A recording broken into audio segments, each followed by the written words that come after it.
नमस्कार, जय जोहार। क्या आप भी गवर्नमेंट एग्जाम्स की तैयारी करना चाहते हैं? क्या आप भी मेमोरी टेक्निक्स और ट्रिक्स के जरिए बहुत ही कम समय में स्मार्ट स्टडी करना चाहते हैं? क्या आप चाहते हैं कि सीजी व्यापम टॉपर आपको पढ़ाए? तो डाउनलोड करिए योगेंद्र साहू क्लासेस ऐप। यहाँ 10 से अधिक गवर्नमेंट एग्जाम्स क्रैक करने वाले और सीजी व्यापम टॉप करने वाले योगेंद्र सर सीजीपीएससी और सीजी व्यापम के अंतर्गत होने वाले सभी एग्जाम्स की तैयारी कराएं। तो डाउनलोड करिए Yogendra Sahu classes app to be the best, learn from the best.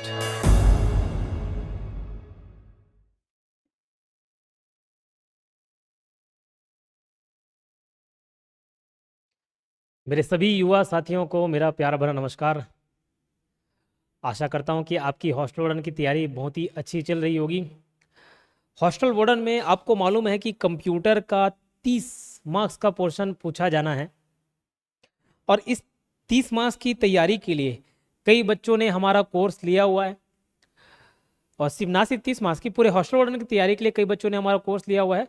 और ख़ास करके स्पेसिफिकली कंप्यूटर के लिए एक बुक जो हर बच्चे के पास आजकल पाया जाता है रहता है, और वो ये कंप्यूटर विशिष्ट परिचय किसके द्वारा, हरिराम पटेल के द्वारा। तो जो कंप्यूटर का बुक है हरिराम पटेल सर के द्वारा जो लिखा गया है, उनके एचआर पब्लिकेशन के द्वारा लिखा गया है, तो ये जो है वो थ्योरेटिकल फॉर्म में है, टेक्स्ट फॉर्म में है। इसी का हम लोग ऑडियो और वीडियो कन्वर्सेशन ला रहे, समझ लो ऑडियो और वीडियो कन्वर्ट करके आपको दे रहे हैं।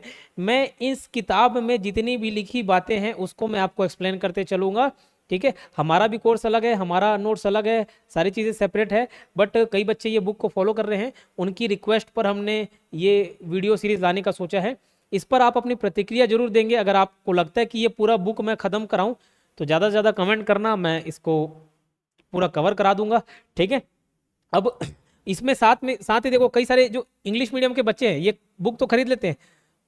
आधा से ज़्यादा चीज़ 99% चीज़ें जो हैं हिंदी में दी हुई हैं, तो उसको अंग्रेजी में समझना थोड़ा सा मुश्किल हो जाता है। तो मैं एक काम करूंगा, जो इंग्लिश मीडियम के बच्चे हैं उसके लिए जो भी आवश्यक चीज़ें हैं उसको मैं इंग्लिश टेक्नोलॉजी में कन्वर्ट करके आपको दे दूंगा, ठीक है। इतनी सी बात समझ आई, ठीक है। तो चलिए स्टार्ट करते हैं, ज़्यादा समय ना लेते हुए स्टार्ट करते हैं। और स्टार्ट करने से पहले आप चैनल को सब्सक्राइब कर लीजिएगा। चैनल को क्या करना है, आपको सब्सक्राइब करेंगे, चैनल को सब्सक्राइब करना है सबसे पहले। वीडियो पसंद आया तो लाइक कर दीजिएगा।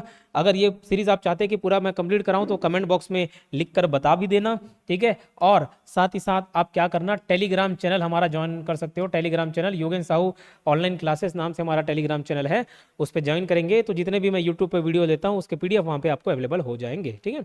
चलिए, तो सामान्य परिचय, जनरल इंट्रोडक्शन देखेंगे और इसमें कंप्यूटर होता क्या है, कंप्यूटर शब्द की उत्पत्ति कहाँ से हुई है, कंप्यूटर के फीचर क्या है, उसका मेरिट्स क्या है, डीमेरिट्स क्या है, फायदे क्या है, नुकसान क्या है, वो सारी बातों पर हम चर्चा करेंगे। पहला चैप्टर है सामान्य परिचय, जनरल इंट्रोडक्शन। तो देखो, कंप्यूटर शब्द की उत्पत्ति, ये मैं आज इस पर लिख दिया, थोड़ा बहुत गुदागादी कर दिया, ये आपको थोड़ा अच्छा नहीं लग रहा होगा, बट अगली बार से नहीं करूंगा, बट इसमें कर दिया। देखो, कंप्यूटर शब्द की उत्पत्ति। अब कंप्यूटर शब्द सबसे पहले उत्पत्ति कौन से शब्द से हुई पूछा है तो कंप्यूट। कंप्यूट का मतलब ही होता है कैलकुलेट करना, गणना करना। कंप्यूटर का मतलब होता है, कहाँ से ये शब्द बना हुआ है, कंप्यूट से, और कंप्यूट का मतलब होता है टू कैलकुलेट, टू कैलकुलेट, गणना करना इसका अर्थ होता है, ठीक है। और ये कहाँ का शब्द है, ये शब्द है ग्रीक का, ये शब्द है ग्रीक का, याद रखिएगा कहाँ का शब्द है, ग्रीक का। तो सर लैटिन क्यों लिए हैं, लैटिन को भी मान के चलना, कई लोग इसको ग्रीक बताते हैं और कई लोग लैटिन बताते हैं। अब अगर ऑप्शन में दोनों आ जाए, इस किताब में चूंकि ग्रीक और लैटिन दोनों दे दिया है, बट मैं जो बताता हूँ ग्रीक बताता हूँ, ग्रीक ऑब्लिक लैटिन दोनों ले लेना। अगर ऑप्शन में दोनों दे दे तो आप किसको प्राथमिकता देंगे, ग्रीक शब्द को आप प्राथमिकता देंगे। तो कंप्यूटर शब्द का मतलब आपको समझ आया। कंप्यूटर का एक्चुअल मतलब होता है कंप्यूट, ये कंप्यूट शब्द से बना हुआ है। And compute means to calculate, किसी भी चीज की गणना करना कंप्यूट करना कहलाता है, ठीक है। टू कैलकुलेट इज कंप्यूट, समझ आई बात, ठीक है। हिंदी में इसका शब्द है संगणक। एक शब्द याद रखना, संगणक। हालांकि ऐसे क्वेश्चंस नहीं पूछाते कि कंप्यूटर को हिंदी में क्या बोलेंगे, तो संगणक इसको बोला था, ये ध्यान रखिएगा। लेकिन कभी कभार आपको हिंदी में हिंदी वाला पार्ट देखने का आदत है, उसमें कंप्यूटर शब्द ना दे के संगणक दे दे तो आप थोड़ा सा कंफ्यूज हो जाओगे। तो संगणक, अभिकलित्र, परिकलित्र, ये सब कहा जाता है, जिसका मतलब क्या होता है, गणना करने वाली मशीन। अब इसकी परिभाषा देखेंगे क्या है कंप्यूटर। ये बचपन से हम class 2nd, 3rd, 4th, 5th से पढ़ते आते हैं। कंप्यूटर क्या है, कंप्यूटर एक स्वचालित इलेक्ट्रॉनिक मशीन है जो यूजर से डेटा तथा निर्देशों को इनपुट के रूप में ग्रहण करता है, पूर्व निर्धारित निर्देशों के अनुरूप उनका प्रोसेस करता है तथा आवश्यक परिणामों को निश्चित प्रारूप में आउटपुट के रूप में निर्गत करता है। ये बहुत सारा डेफिनेशन हो जाएगा, ठीक है, लंबा चौड़ा इसको पढ़ेंगे, बट इसका एक्चुअल जो मतलब होता है मैं बताता हूँ। कंप्यूटर क्या है, computer is an electronic device, बचपन में पढ़ते हैं हम, ठीक। तो देखो कंप्यूटर का काम क्या है, कंप्यूटर क्या है, एक इलेक्ट्रॉनिक डिवाइस है। यहाँ पे जो खाली स्पेस मैं उसमें बताता हूँ, कंप्यूटर क्या है, कंप्यूटर ये एक इलेक्ट्रॉनिक डिवाइस है। कैसा डिवाइस है, इलेक्ट्रॉनिक डिवाइस है। कंप्यूटर कैसा है, एक इलेक्ट्रॉनिक डिवाइस है। क्या है, इलेक्ट्रॉनिक डिवाइस, समझ आई बात, चलो ठीक। अब ये करता क्या है, जो क्या करता है, कंप्यूटर एक इलेक्ट्रॉनिक डिवाइस है जो जो इनपुट लेता है, इनपुट लेता है, इनपुट लेता है, इनपुट को हिंदी में भी इनपुट ही बोलेंगे, और इसको क्या करता है, प्रोसेस करता है। क्या करता है, प्रोसेस करता है, और प्रोसेस करने के बाद आउटपुट देता है। सर ये क्या इनपुट, क्या प्रोसेस, क्या आउटपुट, ये समझ नहीं आ रहा है, क्या चीज़ का इनपुट लेगा। देखो इनपुट जो लेता है ना, वो लेता है किसको, डेटा को। डेटा, डेटा मतलब एक जानकारी सी हो गई, समझ लो कोई भी जानकारी, डेटा को डेटा ही बोलेंगे हम लोग। डेटा, आप डेटा सबसे पहले इनपुट दोगे। सब सपोज मैं लिख रहा हूँ 20 × 3, 20 × 3 क्या होगा, तो 20 × 3 एक मैं डेटा दे दिया, कंप्यूटर उसको प्रोसेस करेगा और उसको कैलकुलेट करके मुझे डायरेक्ट आंसर बताएगा कि 20 × 3 क्या होता है, 60 होता है। ठीक है, तो ये मैं इनपुट जो डालूंगा वो किस रूप में डालूंगा, डेटा के रूप में, है ना। और ये डेटा प्रोसेस होगा, किसके द्वारा प्रोसेस होता है, तो ध्यान रखना ये प्रोसेस होता है सीपीयू के द्वारा। किसके द्वारा, सीपीयू के द्वारा। डेटा किसके द्वारा प्रोसेस होता है, सीपीयू के द्वारा। और जो हमको इनपुट मिलता है, सॉरी आउटपुट जो मिलता है, उसको हम क्या बोलते हैं, इंफॉर्मेशन बोलते हैं। क्या बोलते हैं, इंफॉर्मेशन बोलते हैं। मतलब डेटा प्रोसेस होकर, डेटा प्रोसेस होकर हमको क्या देती है, इंफॉर्मेशन देती है। क्या देती है, इंफॉर्मेशन देती है। अब ध्यान देना, अब ध्यान देना, इनपुट हम कैसे डालेंगे, इनपुट, ये बात तो याद रखेंगे, इनपुट हम किसके माध्यम से डालेंगे, किसके माध्यम से इनपुट डालेंगे, तो इनपुट डालने के लिए इनपुट डिवाइस की आवश्यकता होती है।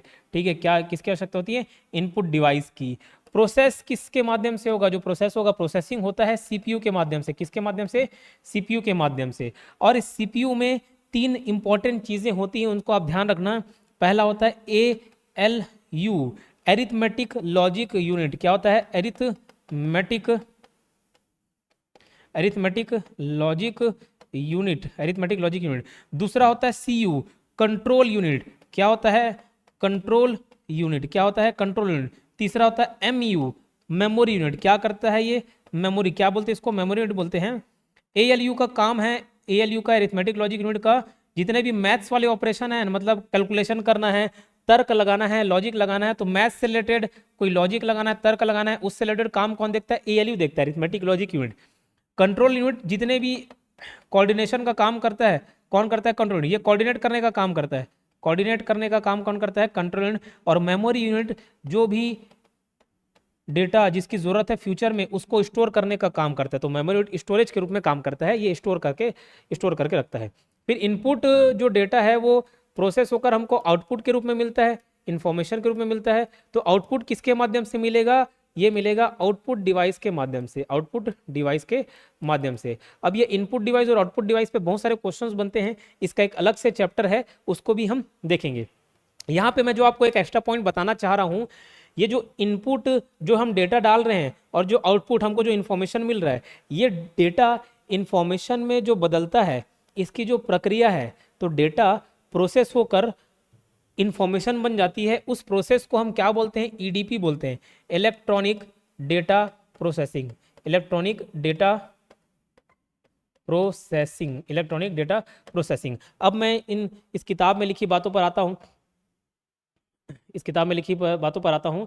कंप्यूटर एक स्वचालित इलेक्ट्रॉनिक मशीन है। It is an electronic machine जो यूजर से डेटा तथा निर्देशों को इनपुट के रूप में लेती है, ठीक है, और साथ ही साथ क्या करती है, डेटा एवं सूचना को स्टोर करता है, मतलब अगर जिस इन्फॉर्मेशन को स्टोर करने काम कर रहा है उसको स्टोर भी करता है, और आवश्यक परिणामों को निश्चित रूप में आउटपुट के रूप में निर्गत करता है। ठीक, साथ ही साथ पूरे प्रक्रम में डाटा एवं सूचना को स्टोर करता है एवं पूरे प्रक्रम पर नियंत्रण स्थापित करता है। यह डेटा के भंडारण, तीव्र गति और त्रुटि रहित ढंग से उसकी गणना का कार्य करता है। ठीक है, इतनी सारी बातें समझ आई जो मैंने आपको लिख कर बता दी। डेटा अपरिष्कृत वस्तुओं का संग्रह है। देखो ये सारे पॉइंट लिखे हुए ना, ये सारे के सारे क्वेश्चन में पूछे जा चुके हैं। जैसे CGP असिस्टेंट लेखापाल 2018 में एग्जाम था, ये वही एग्जाम है जिसमें मैंने सेकंड रैंक स्कोर किया हुआ है। लेखापाल का एग्जाम है, शायद ये असिस्टेंट लेखापाल नहीं होकर लेखापाल होगा, लेखापाल का एग्जाम है, सेकंड रैंक लाया था 2018 में। तो उसमें एक क्वेश्चन पूछा गया था, देखो डेटा अपरिष्कृत वस्तुओं का संग्रह है, तो ये क्वेश्चन फॉर्म में पूछा था कि अपरिष्कृत वस्तुओं का संग्रह क्या है। तो अलग अलग इंफॉर्मेशन, अलग अलग ऑप्शन थे, data, information, input device output device, उसमें से आंसर लिया डेटा को। तो डेटा क्या है? अनरिफाइंड प्रोडक्ट है। क्या है? अनरिफाइंड प्रोडक्ट है, मतलब अभी जो छना नहीं है, इसको छन के आना जरूरी है, ठीक है, अनरिफाइंड है। वहीं जो इंफॉर्मेशन होता है, ये इंफॉर्मेशन जो होता है वो रिफाइंड प्रोडक्ट होता है। क्या होता है? Refined product. ये परिष्कृत वस्तु का संग्रह है। It is an collection of, data is a collection of unrefined product, where as information is collection of refined products. समझ आई बात? ये बिना मैनेजमेंट का होता है डेटा, ये बढ़िया मैनेज्ड होता है, बढ़िया प्रोसेस्ड होता है, ठीक है, समझ आए? इसको हम लोग जो डेटा है इसको रॉ प्रोडक्ट भी बोल सकते हैं। डेटा को क्या बोलते हैं? रॉ प्रोडक्ट, कच्चा माल भी बोल सकते हैं, रॉ प्रोडक्ट। और वही जो इन्फॉर्मेशन है ये पक्का माल है, समझ लो, है ना, इन्फॉर्मेशन पक गया है, जो कच्चा था वो पक गया है। समझ आई बात? चलिए ठीक है, आगे बढ़ते हैं। क्या लिखा हुआ? डेटा अपरिष्कृत वस्तु का संग्रह क्वेश्चन पूछा गया है। अपरिष्कृत डेटा को जब प्रोसेस किया जाता है तब वह परिष्कृत रूप में बदल जाता है, जिसे सूचना कहते हैं। अभी तो बताया, डेटा फिर इन्फॉर्मेशन में बदल जाता है। वह जानकारी जिसमें बुद्धिमत्ता होती है ज्ञान कहलाता है। ये क्वेश्चन पूछा गया था, है ना, अर्थात सूचना से निकले निष्कर्ष को ज्ञान कहते हैं, छोड़ दो उसको। कंप्यूटर एक इलेक्ट्रॉनिक डिवाइस है जिसका उपयोग गणितीय और तार्किक गणनाओं के लिए होता है, for mathematical operation and for reasoning operation, logical operation. तो कंप्यूटर क्या है? एक इलेक्ट्रॉनिक डिवाइस है जिसका यूज हम कैसे करते हैं? मैथमेटिकल ऑपरेशन के लिए करते हैं, और जितने भी लॉजिकल ऑपरेशन है उसके लिए करते हैं। और मैंने अभी बताया आपको, जितने भी मैथमेटिकल या उसको एरिथमेटिकल बोले ना तो ज़्यादा अच्छा रहेगा, एरिथमेटिकल जितने भी प्रोसेस होते हैं उसको कौन करता है? Arithmetic and logic unit, ALU, arithmetic and logic unit. ये कौन करता है? ALU। कंप्यूटर तो करता ही है, लेकिन कंप्यूटर में पर्टिकुलर कौन सा पार्ट करता है? ALU। ALU किसका पार्ट है? CPU का पार्ट है। जो लिखा हो ना, ALU किसका पार्ट है? CPU का पार्ट है। तो अब तक हमने देखा कंप्यूटर क्या करता है? इनपुट लेता है, उसको प्रोसेस करता है, आउटपुट देता है। इसमें चौथा कंसेप्ट होता है, जो भी चीज़ें ज़रूरी हो उसको कंप्यूटर स्टोर करके रख सकता है। स्टोर कहाँ करेगा? मेमोरी में। स्टोर कहाँ करेगा? मेमोरी यूनिट में। ये मेमोरी यूनिट में स्टोर कर सकता है, ठीक, समझ आई बात? चलिए आगे बढ़ते हैं। कंप्यूटर की विशेषताएं पढ़ते हैं, कैरेक्टरिस्टिक्स ऑफ कंप्यूटर। इससे पहले मैं फिर से बोलना चाहूँगा, चैनल को आप सब्सक्राइब करके रख सकते हो। और ये पार्ट अगर आपको चाहते हो कि पूरा मैं सीरीज में ख़त्म कराऊँ, पूरा सीरीज में ख़त्म कराऊँ, तो आप मुझे कमेंट बॉक्स में लिखकर बता दीजिएगा, सेशन को लाइक कर दीजिएगा, ठीक है। साथ ही साथ मैं बताना चाहूँगा, हॉस्टल वार्डन का हमारा कोर्स है, हमारी संस्थान द्वारा हॉस्टल वार्डन का कोर्स कराया जा रहा है। यहाँ पे आप एडवर्टाइजमेंट वाले में पोर्शन में देख भी सकते हो, ठीक है। तो हॉस्टल वार्डन का कोर्स 1499 रुपये इसकी फीस रखी गई है। शुरुआत में इसकी फीस देखो 4000 रुपये है, बट हम कुछ बच्चों को डिस्काउंट देकर मात्र 1499 रुपये में ये फीस,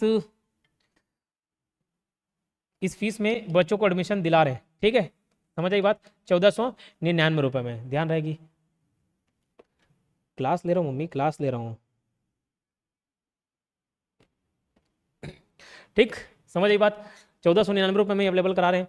और साथ ही साथ 99 रुपये में मात्र टेस्ट सीरीज अवेलेबल है। हॉस्टल वार्डन का टेस्ट सीरीज आप परचेस कर सकते हैं, ठीक। इसमें 25 टेस्ट मिलेंगे आपको। टोटल कितने टेस्ट मिलेंगे? 25 टेस्ट। ये सब के लिए क्या करना होगा? हमारा ऐप है योगेंद्र साहू क्लासेस नाम से, ऐप है योगेंद्र साहू क्लासेस नाम से हमारा ऐप है। आप वो ऐप डाउनलोड कर सकते हो और डाउनलोड करके उसका लाभ से ले सकते हो, वहाँ से कोर्स परचेस कर सकते हो। और अगर कोर्स परचेस करने में कोई भी समस्या आई तो इस नंबर पर आप कॉल कर सकते हो, 8770123687, ठीक है, समझिए बच्चों। कंप्यूटर की विशेषताएं देखते हैं, कंप्यूटर की क्या क्या विशेषता हो सकती है। अब खुद इसको याद करने की जरूरत नहीं, यहाँ से क्वेश्चंस बने हैं, याद करने की जरूरत नहीं, आप खुद देखो कंप्यूटर। अब कंप्यूटर में मोबाइल को भी कंप्यूटर बोल लूँ ना तो गलत नहीं होगा, ठीक है। मोबाइल भी एक कंप्यूटर के रूप में ही काम करता है, वो सारी सुविधाएं लगभग दे देता है जो कंप्यूटर देता है, ठीक। अब सोच के देखो, मोबाइल, आप मोबाइल से कंपेयर करके देखोगे ना तो कंप्यूटर के फीचर्स याद हो जाएंगे। कंप्यूटर या मोबाइल बोल लो, कंप्यूटर ही बोल लो, ये क्या स्पीड नहीं देता आपको? इसकी स्पीड है कि नहीं है? आप कोई काम को, सपोज मैं 20x3 आपको करने बोलोगे आप 60 है सर, तो मैं भी आंसर दे सकता हूँ। कंप्यूटर में जितने समय आप टाइप करने में लगाएंगे उतने समय मैं आंसर दे दूंगा, ठीक है। लेकिन 20134687 इंटू 1956782117 ये करने बोल दो, अब कर लोगे क्या? अब नहीं कर पाओगे, ठीक है। तो यहीं पे रोल प्ले करता है कौन? कंप्यूटर। कंप्यूटर तुरंत इसको नैनो सेकंड में इसका आंसर दे देगा, ठीक है। कैलकुलेटर नैनो सेकंड में आंसर दे देगा, ठीक है, समझ आई बात। तो कंप्यूटर कोई भी कैलकुलेशन बहुत ही स्पीड में कर सकता है, कोई भी कार्य बहुत ही स्पीड में कर सकता है। तो वो क्या लिखा हुआ है? कंप्यूटर के द्वारा 1 सेकंड में लाखों गणनाएं की जा सकती है। वर्तमान में कंप्यूटर का जो कैलकुलेशन करने का क्षमता है वो नैनो सेकंड में है। नैनो सेकंड, नैनो मतलब होता है 10⁻⁹, 10⁻⁹ या इसको बोल सकते हो 1 डिवाइडेड बाई 10⁻⁹ है ना, नैनो सेकंड में गणना कर सकता है, पलक झपकते ही, पलक झपकने से पहले ही। यहां से ये याद रखना इंपॉर्टेंट है, पूछा गया है पॉइंट ये, कंप्यूटर प्रोसेसर की स्पीड को हर्ट्ज में नापते हैं, या खाली प्रोसेसर बोल लो, प्रोसेसर की स्पीड को हर्ट्ज में नापते हैं। ध्यान रखना, देखो क्या होता है, जैसे मैं अगर बाइक चलाऊं तो बाइक की स्पीड किस में नापते हैं, किलोमीटर प्रति घंटे में नापते हैं कि नहीं नापते? तो हमारी स्पीड या हमारे बाइक की स्पीड या कार की स्पीड को एक यूनिट दिया गया है कि आप इसकी स्पीड को किलोमीटर प्रति घंटे में नापेंगे, है ना। नाप तो दूसरे में ही सकते हैं मीटर पर सेकंड, लेकिन जो मानक यूनिट है वो क्या है, किलोमीटर प्रति घंटा। कि मैं गाड़ी 50 किलोमीटर प्रति घंटे की स्पीड से चलाता हूं, मैं गाड़ी 70 किलोमीटर प्रति घंटे की स्पीड से चलाता हूं, वैसे ही कंप्यूटर प्रोसेसर की स्पीड को किस में मापा जाता है, पूछा गया क्वेश्चन है, हर्ट्ज में नापा जाता है, हर्ट्ज। और वो हर्ट्ज आपका हो सकता है मेगाहर्ट्ज ऑब्लिक गीगाहर्ट्ज, ठीक है, मेगाहर्ट्ज ऑब्लिक गीगाहर्ट्ज, ध्यान रहेगी बात, पूछा गया क्वेश्चन है। नेक्स्ट पॉइंट देखते हैं, कंप्यूटर में इंस्ट्रक्शन को रीड करने की स्पीड MIPS में मापी जाती है। जो इंस्ट्रक्शन है उसको रीड करने की स्पीड किस में मापी जाती है, MIPS। और ये MIPS का फुल फॉर्म याद रखना है, और फ्लॉप्स का भी फुल फॉर्म आपको याद रखना है। MIPS नॉर्मल कंप्यूटर की बात करता है और फ्लॉप्स सुपर कंप्यूटर की बात करता है। MIPS का फुल फॉर्म है मिलियन इंस्ट्रक्शंस पर सेकंड, मिलियन इंस्ट्रक्शंस पर सेकंड। वहीं फ्लॉप्स का फुल फॉर्म है फ्लोटिंग पॉइंट, ये FL से याद रखना, फ्लोटिंग पॉइंट है, फ्लोटिंग पॉइंट ऑपरेशन, O से ऑपरेशन पर सेकेंड, ठीक है, समझ आई बात। तो सुपर कंप्यूटर की गति को हम किस में नापते हैं, फ्लॉप्स में नापते हैं, अथवा गीगा टैप्स पे, टैप्स मतलब होता है ट्रेवर्स्ड एजेस पर सेकेंड, ठीक है। ये क्वेश्चन पूछा गया है, हालांकि इस पॉइंट का पार्ट नहीं है बट इसमें डाल दिया गया है, प्रिंटर की गति को CPS कैरेक्टर पर सेकंड LPM PPM में मापते हैं। अब देखो प्रिंटर एक अलग टॉपिक है, इनपुट आउटपुट डिवाइस में हम उसको पढ़ते हैं, ठीक है, तो उसमें वहाँ पे हम लोग डिस्कस कर लेंगे। ये सारे क्वेश्चंस एग्जाम में पूछे गए थे जिसको वन लाइनर फॉर्म में लिख दिया गया है, इसको मैं आगे चल के स्पीड डिस्कस करूंगा। हार्ड डिस्क की गति को RPM में नापते, राउंड पर मिनट, आगे देखेंगे हम। पहला कैरेक्टरिस्टिक्स देख लिए, स्पीड कंप्यूटर का फीचर है। दूसरा फीचर क्या है, इसकी स्टोरेज कैपेसिटी है, और स्टोरेज कैपेसिटी छोटा मोटा स्टोरेज कैपेसिटी नहीं है, काफ़ी ज़्यादा लार्ज स्टोरेज कैपेसिटी है। सोच के देखो, मैं आपको एक मोबाइल नंबर याद करा रहा हूँ 8770123687, आप इस मोबाइल नंबर को याद कर सकते हो। ऐसे ही अपना मोबाइल याद कर सकते हो, अपनी वाली का मोबाइल नंबर याद कर सकते हो, मम्मी पापा का नंबर याद कर सकते हो, लेकिन ऐसे कितने याद कर सकते हो, लाखों नंबर आप याद कर लोगे क्या? नहीं, जवाब है नहीं।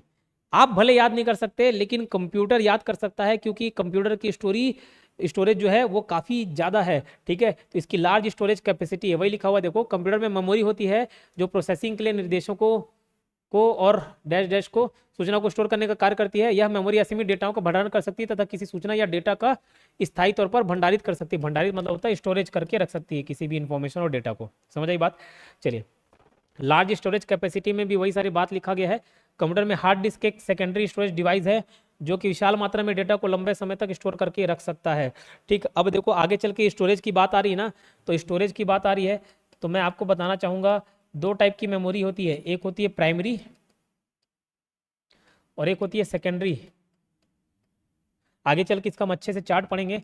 प्राइमरी मेमोरी में आ जाता है रैम, रोम, रजिस्टर, कैश, ये सब की स्टोरेज कैपेसिटी उतनी ज़्यादा नहीं होती। लेकिन ये जो सेकेंडरी मेमोरी है ना, सेकेंडरी स्टोरेज है, ये जिसकी बात कर रहा है, सेकेंडरी स्टोरेज में आ जाता है आपका हार्ड डिस्क, आपका आ जाता है फ्लॉपी डिस्क। फ्लॉपी डिस्क का स्टोरेज उतना खास नहीं रहता। CD, DVD, HVD, pen drive, PD, ये सारे के सारे मेमोरी कार्ड, ये सारे का सारे सेकेंडरी स्टोरेज डिवाइस के उदाहरण हैं, ये सब काम आते हैं, ठीक है, समझ आई बात। चलिए ठीक है, आगे बढ़ते हैं। भंडारित सूचना को तीव्र गति से प्राप्त करना, फास्ट रिट्रीवल, ये देखो फास्ट रिट्रीवल या रिट्राइवल कंप्यूटर का ये भी एक फीचर है। सर ये क्या पॉइंट है, समझ नहीं आया। देखो मैं बताता हूँ, अभी मान के चलो मैं सभी स्टूडेंट का एक रिकॉर्ड रख रहा हूँ कि मेरे पास, अच्छा सुबह वाले बैच में इतने सारे स्टूडेंट्स हैं, ये भी है, ये भी है, पिछले साल के इतने स्टूडेंट्स, इस महीने के इतने स्टूडेंट्स, अलग अलग मैं बहुत सारे फाइल्स रखा हूँ। ये मेरे सामने समझ लो, इमेजिन करो बहुत सारे फाइल हैं। अब मेरे को उसमें पर्टिकुलर एक व्यक्ति का जानकारी लेना है, सपोज एक स्टूडेंट का, किसी रूपल नाम के स्टूडेंट का मेरे को जानकारी निकालना है, तो मैं क्या करूँगा, पूरे फाइल को खंगालूंगा, अरे कहाँ है रूपल, कहाँ है रूपल, क्या है रूपल, फिर रूपल से रिलेटेड कोई जानकारी देखने की कोशिश करूँगा। तो इसमें मेरे को टाइम लगेगा कि नहीं लगेगा? लेकिन यही सोचो, यही आप कंप्यूटर में किसी भी फाइल को ढूंढना हो कहीं पे भी, बस ऐसे नाम सर्च करोगे सर्च वाले ऑप्शन में RUPL, बस, और ऊपर से लेकर पूरा फाइल फोल्डर एक साथ खोल के दे देगा। इसी को बोलते हैं रिट्रीव करना, ठीक है। तो भंडारित सूचना को तीव्र गति से प्राप्त करना, फास्ट रिट्रीवल भी एक कैरेक्टरिस्टिक्स है, एक फीचर है किसका, कंप्यूटर का। रैंडम एक्सेस डिवाइस के माध्यम से हम डेटा को डायरेक्ट उसके लोकेशन से फैच कर सकते हैं, फैच मतलब निकालना। कैश और रजिस्टर जैसे तीव्र मेमोरी के कारण भंडारित सूचना को, मतलब स्टोरेज, जो स्टोर्ड इन्फॉर्मेशन है उसको तीव्र गति से प्राप्त किया जा सकता है। जल्दी निर्णय लेने की क्षमता, अभी मैं बताया ऐसे मल्टीप्लिकेशन बताऊंगा 2197 इंटू 1345, तो तुरंत आप कैलकुलेट नहीं कर पाओगे, तुरंत डिसीजन नहीं ले पाओगे, तुरंत आंसर नहीं कर पाओगे, लेकिन कंप्यूटर ये दे देता है, ठीक है। कंप्यूटर ये दे देता है। आपको कोई चीज़ को बार बार करने बोलूंगा आप बोर हो जाओगे, नहीं कर पाओगे, लेकिन कंप्यूटर वही वही काम को बार बार रिपीट कर सकता है। तो क्विक डिसीजन, रिपीटिशन, ये सारे के सारे काम हैं। पेपरलेस वर्क, अभी आपको मैं कैलकुलेट करने बोलूंगा, फिर से वो एग्जांपल 2197 इंटू 12345, आप पेपर पेन लेके बैठोगे, पूरा पेपर वाला वर्क करोगे, लेकिन ये वर्क कैसा होता है, पेपरलेस वर्क होता है, ठीक है। समझ आई बात। ये पूरे फाइल में कहीं पे छुपा नहीं सकता, छुपाऊंगा भी तो ताला वगैरह लगा सकता हूँ, लेकिन वो तो ताला को कोई भी तोड़ सकता है। लेकिन कंप्यूटर जो है वो सीक्रेसी मेंटेन करके रखता है, सीक्रेसी मतलब गोपनीयता मेंटेन करके रखता है। आप एक पासवर्ड डाल दीजिए, जब तक किसी को पासवर्ड नहीं मालूम होगा वो आपके डेटा को क्रैक नहीं कर पाएगा, डेटा को चुरा नहीं पाएगा, ठीक है। समझ आई बात। तो देखते हैं, इसको एक बार पढ़ लेते हैं। जल्दी निर्णय लेने की क्षमता, quick decision, computer nano second में गणनाएं कर सकता है, जिसके कारण कोई भी निर्णय लेने या आउटपुट देने की गति तीव्र होती है, क्विक होती है। पुनरावृत्ति, रिपीटिशन, कंप्यूटर पूर्व निर्धारित निर्देशों का पालन करता है, निर्देशों के संग्रह को प्रोग्राम कहते हैं। अब देखो ये क्या है बता दूंगा, एक बार यह प्रोग्राम कंप्यूटर में डाल देने के बाद कंप्यूटर उनका पालन करके लंबे समय तक वही कार्य बार बार दोहरा सकता है। इस पर हम बाद में आएंगे। देखो ये निर्देशों को पालन करता बोलता है, इंस्ट्रक्शंस मतलब होता है, एक चीज ध्यान रखना, यहाँ पे ये वर्ड आ गया तो बता दे रहा हूँ। इंस्ट्रक्शंस मतलब हम कोई पूर्व निर्धारित कोई जानकारी बता रहे हैं कि भैया ये जानकारी है, इसके माध्यम से आपको ऐसे काम करना है ना। तो इंस्ट्रक्शंस के आगे अब वैसे ही सेट ऑफ इंस्ट्रक्शंस, मतलब इंस्ट्रक्शंस का समूह मिलके क्या बनाता है, एक प्रोग्राम बनाता है। क्या बनाता है, प्रोग्राम बनाता है। फिर वही सेट ऑफ प्रोग्राम को, मतलब प्रोग्राम के एक समूह को, एक सेट को हम क्या बोलते हैं, सॉफ्टवेयर बोलते हैं। इस इक्वेशन को याद रखिएगा, ये पूछा जाता है, ठीक है, इसको आपको याद रखना है। रिपीटिशन के बारे में बोल दिया, कागजों का कम प्रयोग, पेपरलेस वर्क, इसको पढ़ लीजिएगा। सारे काम डिजिटली होते हैं तो मैनुअल पेपर वर्क में कमी आ जाती है, ठीक है। सीक्रेसी, गोपनीयता मेंटेन करके रख सकता है, ठीक है। वर्सटाइल, वर्सटाइल का मतलब होता है बहुरूपता, मतलब आप, वर्सेटाइल कहने का तात्पर्य है कि बहुत सारी चीजें करना, बहुत सारी चीजों में महारत हासिल करके रखना। अभी देखो, अभी मैं आपको पढ़ने बोलूंगा और साथ ही साथ बोलूंगा कि भैया ये दूसरा भी काम कर लो, तो आपको थोड़ा सा मुश्किल जाएगा, ठीक है। लेकिन कंप्यूटर को नहीं जाता। आप कंप्यूटर में कोई चीज वर्क करोगे, सपोज आप यूट्यूब में कोई वीडियो देख रहे हो, साथ में आप दूसरा टैब खोल लोगे, वहां पे भी कोई चीज अपने आप ऑटोमेटिक रन होती रहेगी, तीसरा टैब, चौथा टैब, ऐसे खोल खोल के हर एक टैब में अलग अलग काम कर सकते हो। तो कंप्यूटर ये आपको सुविधा उपलब्ध कराता है, इसलिए कंप्यूटर को वर्सटाइल बोला जाता है। ये वर्सटाइल है, बहुरूपता है। कंप्यूटर एक ही समय में पर कई अलग अलग कार्य को संपादित कर सकता है। जैसे हम एक ही समय पर संगीत सुन सकते हैं, किसी डॉक्यूमेंट फाइल पर लेटर भी लिख सकते हैं, ठीक है। शुद्धता, एक्यूरेसी, आप कैलकुलेट करोगे ना, हो सकता है आंसर गलत आ जाए। विश्वसनीयता, ये शब्द भूल जा रहा हूँ, ठीक है ना। उतना विश्वसनीयता, ठीक है, विश्वसनीयता आपकी उतनी नहीं रहेगी, रिलायबिलिटी उतनी नहीं रहेगी, ठीक है। तो लेकिन आप अगर कंप्यूटर के माध्यम से कोई कैलकुलेशन कर रहे हो तो एकदम आंसर एक्यूरेट निकलेगा, ठीक है, कोई गलती की गुंजाइश नहीं रहेगी, और आप उस डेटा पर रिलाई भी कर सकते हैं। वो डेटा रिलायबल होता है, विश्वसनीय होता है, ठीक है। रिलायबिलिटी भी एक फीचर है कंप्यूटर का। एक्यूरेसी, कंप्यूटर किसी भी कार्य को पूर्ण रूप से शुद्धता के साथ संपन्न करता है। कंप्यूटर की शुद्धता को याद रखना, गीगो से मापते हैं, याद रखिएगा, garbage in garbage out, garbage in garbage out. Computer की शुद्धता को किससे नापते हैं, गीगो से। क्वेश्चन पूछा जा चुका है, भले नहीं दिया, अच्छा दिया भी है, सीजी वापम रेवेन्यू इंस्पेक्टर में ये क्वेश्चन पूछा जा चुका है। कंप्यूटर की शुद्धता को किसमें नापते हैं, गीगो, और गीगो का फुल फॉर्म आपको याद रखना है, गार्बेज इन गार्बेज आउट, ध्यान रहेगा। नेक्स्ट देखते हैं विश्वसनीयता, रिलायबिलिटी, कंप्यूटर द्वारा दिए गए निर्देश के अनुरूप कार्य को संपन्न करता है, अतः इसमें विश्वसनीयता पाई जाती है। तत्परता, डिलीजेंस, कंप्यूटर किसी भी कार्य को लगन से करता है, देखो तल्लीनता से करता है, तत्परता के साथ करता है। मैं आपको बार बार लगातार आपको पढ़ने बोलूँ, आप 5-6 घंटा, 10 घंटा, 12 घंटा आप नहीं पढ़ सकते, ठीक है। लेकिन कंप्यूटर ये काम कर सकता है, उसको बस उसमें चार्जिंग रहना चाहिए, ठीक। तो ये सारे के सारे फीचर्स थे, याद रखिएगा। अब जब हम फीचर पढ़ रहे हैं तो साथ ही साथ ये वाले पार्ट में बाद में आएंगे, इससे पहले मैं कंप्यूटर का हम फीचर देखें ना, तो कंप्यूटर का आगे चल के कंप्यूटर की सीमाएं को भी साथ में पढ़ लेते हैं, कंप्यूटर की सीमाएं पढ़ लेते हैं। कंप्यूटर बुद्धिहीन होता है, इसमें अपनी खुद की बुद्धि नहीं होती, इसमें बुद्धि नहीं होगी, इसमें भावना नहीं होगी, ये आपके दुख सुख को अनुभव नहीं कर सकता, इसमें कोई फीलिंग्स नहीं है, ठीक है, ये बुद्धि नहीं है, इसमें क्या है, बुद्धि नहीं है, ध्यान रहेगी बात, है ना। तो कंप्यूटर की सीमाएं भी है, limitation of computer, limitations,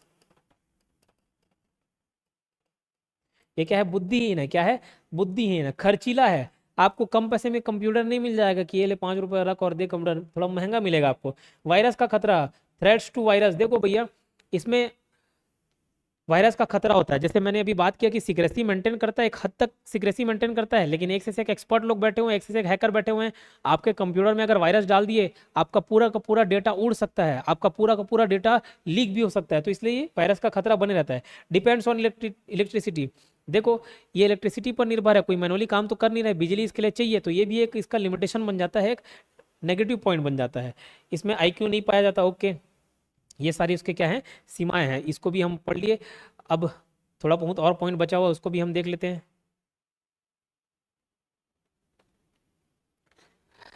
processing के लिए आवश्यक घटक क्या क्या चाहिए होते हैं, हार्डवेयर, जैसे मैंने बता दिया, इनपुट आउटपुट। अब भैया प्रोसेसिंग, सबसे पहले प्रोसेसिंग का प्रोसेस देख लेते हैं, प्रोसेसिंग कैसे होता है। तो प्रोसेसिंग भैया, आप इनपुट डालोगे, इनपुट किस फॉर्म में रहता है, डेटा, और इसको डालने के लिए क्या यूज़ करोगे, इनपुट डिवाइस यूज़ करोगे, इनपुट डिवाइस यूज़ करोगे। फिर ये प्रोसेस होगा, प्रोसेस के लिए क्या चाहिए, सीपीयू चाहिए, समझ लो सीपीयू में एएलयू, एमयू, सीयू ये सब आता है। ये प्रोसेस होके क्या मिलेगा आपको, आउटपुट मिलेगा, आउटपुट किस माध्यम से मिलेगा, आउटपुट डिवाइस के माध्यम से मिलेगा। और यही चीज़ जो आपका काम का चीज़ है वो आप स्टोर करके रख सकते हो, स्टोरेज भी, स्टोरेज डिवाइस ये एमयू का काम रहता है ना। इतने सारे प्रोसेस होते हैं। तो हार्डवेयर और सॉफ्टवेयर, दो टर्म्स आपको जानने को मिलेंगे। सॉफ्टवेयर वो चीज़ होता है जिसको हम छू नहीं पाते, हार्डवेयर वो चीज़ होता है जिसको हम छू सकते हैं, ठीक है। जैसे हार्डवेयर, ये मैं छू सकता हूँ क्या, तो ये समझ लो एक हार्डवेयर हो गया। कीबोर्ड को मैं छू सकता हूँ, हार्डवेयर हो गया। माउस को मैं छू सकता हूँ, हार्डबोर्ड हो गया, हार्डवेयर हो गया, ठीक है। तो हार्डवेयर की आवश्यकता होती है। कंप्यूटर के सभी भाग जिन्हें हम देख सकते हैं, छू सकते हैं, वो हार्डवेयर कहलाते हैं। उदाहरण दे दिया है, इसे कंप्यूटर का भौतिक घटक, फिजिकल कंपोनेंट भी बोला जाता है, या मूर्त घटक, टेंजिबल कंपोनेंट भी बोला जाता है। हार्डवेयर को कंप्यूटर का शरीर, बॉडी भी बोला जाता है। बट ब्रेन ऑफ कंप्यूटर किसको बोला जाता है, ब्रेन बोला जाता है सीपीयू को, सेंट्रल प्रोसेसिंग यूनिट को। इंस्ट्रक्शंस की जरूरत होती है भैया। प्रोसेस क्या चीज को करेगा, किसी डेटा को करेगा, और डेटा कहाँ आएगा, कोई बताएगा कि भैया ये वाला डेटा को प्रोसेस करके देना है, तो उसके लिए इंस्ट्रक्शन जरूरी है, निर्देश देना जरूरी है। कंप्यूटर को प्रोसेस करने के लिए दिया गया कमांड इंस्ट्रक्शंस कहलाता है। प्रोग्राम, जब एक से अधिक इंस्ट्रक्शन एक साथ या एक समूह में कंप्यूटर को दिए जाते हैं उसे प्रोग्राम कहते हैं। सॉफ्टवेयर, प्रोग्रामों का ऐसा समूह है, सेट ऑफ प्रोग्राम, जो कंप्यूटर द्वारा किसी विशेष कार्य को संपादित करने के लिए बनाया जाता है, जैसे फोटोशॉप और जैसे बहुत सारे उदाहरण दिए हुए हैं। सॉफ्टवेयर कंप्यूटर की आत्मा, सोल ऑफ कंप्यूटर कहलाती है। ये तो मैं पहले ही बता चुका था। Set of commands is known as instructions, set of instructions is known as program, set of program is known as software, ठीक है। डेटा क्या है, ये अव्यवस्थित, अपरिष्कृत, ठीक है, मिसमैनेज्ड डेटा है, अनरिफाइंड डेटा है, आंकड़े हैं, कच्चे तथ्य है, रॉ फैक्ट्स है, और इनका समूह है जिसका उपयोग प्रोसेस के लिए किया जाता है, डेटा कहलाता है। डेटा आंकड़ों का अव्यवस्थित रूप है, ये सब मैं बता दिया। और डेटा किस प्रकार में होते हैं, जैसे मैं कोई नाम लिख दिया योगेंद्र, ये नाम लिख दिया योगेंद्र, तो ये तो भैया अल्फाबेटिक फॉर्म हो गया, इसको मैं अल्फाबेटिक फॉर्म बोलिए, ABCD यूज हुआ ना, तो ये अल्फाबेटिक डेटा है। योगेंद्र साहू 10@gmail.com, 10 बोल दिया तो ये 10 क्या है, ये न्यूमेरिक फॉर्म है जो 0 से 9 में है, ये न्यूमेरिक डेटा हो गया, ठीक, समझ आई बात। तो अल्फा न्यूमेरिक डेटा क्या होता है, अल्फा न्यूमेरिक डेटा जिसमें अल्फाबेट्स भी शामिल हो और नंबर भी शामिल हो, नंबर के साथ साथ कुछ सिंबल भी शामिल हो, जैसे योगेंद्र साहू 10@gmail.com है ना, तो ये अल्फा न्यूमेरिक डेटा हो गया। अल्फा न्यूमेरिक डेटा वह डेटा जो अंकों और अक्षरों के साथ साथ विशेष चिन्हों का भी अपने साथ समाहित करता है, उसको अल्फा न्यूमेरिक डेटा बोलते हैं, ठीक, समझ आई बात। चलो, डेटा के विभिन्न रूप क्या क्या हो सकते हैं, डेटा टेक्स्ट के फॉर्म में हो सकता है, इमेज के फॉर्म में हो सकता है, ऑडियो के फॉर्म में हो सकता है, वीडियो के फॉर्म में हो सकता है। इंफॉर्मेशन, ये व्यवस्थित समूह है, ठीक है। प्रोसेस्ड डेटा को हम क्या बोलते हैं, इंफॉर्मेशन बोलते हैं, समझ लेना, याद करना। जो डेटा प्रोसेस हो जाता है, जो डेटा प्रोसेस हो जाता है वही क्या बन जाता है, इंफॉर्मेशन बन जाता है। क्या बन जाता है, इंफॉर्मेशन बन जाता है, ठीक। तो इसको तो हम बार बार पढ़ चुके हैं, इसको और देखने की जरूरत नहीं। यहाँ पे डेटा और सूचना में अंतर बता दिया, तो भैया ये तो अंतर हम कई बार देख चुके हैं। ये असंसाधित तथ्य हैं जैसे टेस्ट संख्याएं, इसको प्रोसेस करके हम इंफॉर्मेशन लेकर आते हैं। ये रॉ फैक्ट्स होते हैं जबकि ये पूरा पक्का फैक्ट्स होता है। ये अनरिफाइंड होता है, वो रिफाइंड डेटा होता है। ये मिसमैनेज्ड होता है, वो प्रॉपरली मैनेज्ड होता है। ठीक है, ये बिना प्रोसेस्ड अप्रोसेस्ड होता है, वो प्रोसेस्ड डेटा होता है। ये निरर्थक आंकड़ा है, इसका कुछ खास काम नहीं होता, बट जो हमको इन्फॉर्मेशन मिलता है वो सार्थक आंकड़ा है। ठीक, तो ये सारे डिफरेंस आप पढ़ सकते हो। कंप्यूटर की कार्य प्रणाली ये मैं अच्छे से ऊपर एक्सप्लेन कर चुका हूँ, इधर से भी देख लेना। इनपुट होता है, वो प्रोसेस होता है, आउटपुट मिलता है और लास्ट में स्टोरेज का काम होता है। ठीक है, तो ये 4 बुनियादी कार्य कंप्यूटर कर सकता है। समझ आई बात? चलिए, कंप्यूटर का उपयोग कहाँ का, इसको एक बार पढ़ लेना ना, क्योंकि ऊपर मैं एक्सप्लेन कर चुका हूँ, इसको आप एक बार रीड मार लीजिएगा। कंप्यूटर का उपयोग, एप्लीकेशन ऑफ कंप्यूटर कहाँ का उपयोग होता है? सब जगह उपयोग होता है। ये एक बार कई बार क्वेश्चन पूछा जा चुका है। देखो, डेटा प्रोसेसिंग, वर्ड प्रोसेसिंग में कंप्यूटर यूज होता है। स्कूल, कॉलेज, इंस्टीट्यूशन, ये सब में कंप्यूटर यूज होता है। बैंकिंग में होता है। ऐसे ही इंटरनेट के फील्ड में, मेडिकल साइंस में, डिफेंस में, एयरलाइंस में, रेलवे में, सारे जगह यूज होता है। इसको एक बार रीड मार लेना। रिस्क और गवर्नेंस, ये 2023 में क्वेश्चन पूछा गया था। रिस्क और गवर्नेंस सरकारी सेवा प्रदान करने के लिए सूचना एवं प्रौद्योगिकी आईसीटी का एक अनुप्रयोग है। ठीक, ध्यान रखिएगा, इसी को क्या बोलते हैं? रिस्क और गवर्नेंस बोलते हैं, है ना। ये वाले पॉइंट्स, ये सब कोविड-19 कोविन ऐप, ये आपका किसका पार्ट था? ये करंट अफेयर का पार्ट था जिसको पूछा गया है, तो आप इसको फिलहाल स्किप कर सकते हो और लगे तो आप पढ़ लेना। ठीक है, चलिए।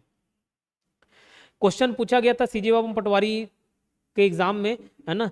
टेक्स्ट कॉपी करना कंप्यूटर को आधारभूत कार्य नहीं है, तो ये एग्जाम में पूछा गया क्वेश्चन को वन लाइनर के फॉर्म में बताया गया है। टेक्स्ट कॉपी करना कंप्यूटर का आधारभूत कार्य नहीं है, तो उसमें ऑप्शन थे कंप्यूटर का कौन सा आधारभूत कार्य नहीं है। 4 ऑप्शन में अलग अलग चीज दिए थे, जिसमें टेक्स्ट कॉपी करना एक ऑप्शन था, इसलिए इसका आंसर लिया गया है, तो उतना कंफ्यूज मत होना, है ना। कंप्यूटर किस पर आधारित होता है? ये क्वेश्चन पूछा जा चुका है। कंप्यूटर आधारित होता है बुलियन अलजेब्रा पर। सर, ये बुलियन अलजेब्रा क्या है? ये बुलियन अलजेब्रा एक गणित का ही ब्रांच है। ठीक है, समझ आई बात? Boolean algebra is a branch of mathematics. तो कंप्यूटर बुलियन बीज गणित पर आधारित होता है। कंप्यूटर क्या करता है? देखो, कैलकुलेट कर लेगा, इनपुट कर लेगा, प्रोसेस कर लेगा, सब सारी चीजें कंप्यूटर के माध्यम से होती है, बट वो डेटा को एनालाइज नहीं करता कि ये सही है, गलत है, कम है, ज्यादा है। बस जो है सो है, डेटा को एनालाइज करने का काम कंप्यूटर नहीं करता। कई बार पूछा गया क्वेश्चन है। ठीक, अब ये जितना भी प्रोसेस हुआ ना, हम इनपुट डाल रहे हैं, वो डेटा प्रोसेस हो रहा है, प्रोसेस होकर हमको इन्फॉर्मेशन के रूप में मिल रहा है, और जो जरूरी चीजें हैं हम उसको स्टोर करके रख रहे हैं। ये पूरा का पूरा प्रोसेस क्या कहलाता है? इनपुट आउटपुट ऑपरेशन कहलाता है। क्या कहलाता है? Input output operation. फिर कंप्यूटर की सीमाएं के बारे में हम पढ़ चुके हैं। ये सेशन कैसा लगा हमें जरूर बताइएगा। चैनल को सब्सक्राइब कर लेना, वीडियो को लाइक कर लेना। अगर आपको ये सीरीज पूरा चाहिए तो मुझे लिख के बताना, ज़्यादा से ज़्यादा लोग अगर इसकी डिमांड करेंगे तो हम इसको पूरा कवर करा देंगे। इसको बताने का उद्देश्य सिर्फ और सिर्फ इतना है कि बहुत सारे बच्चों के पास ये वाली किताब है, तो बच्चों ने रिक्वेस्ट किया कि सर पूरा से अच्छे से समझा दीजिए, इसको एक्सप्लेन कर दीजिए, इसी को लेकर आ गए। हमारे हॉस्टल उड़ान के कोर्स में एक अलग कंटेंट है, वहाँ पे भी आप उसको परचेज कर सकते हो। ठीक, समझ आई बात? चलिए, मिलते हैं नेक्स्ट वीडियो में। धन्यवाद।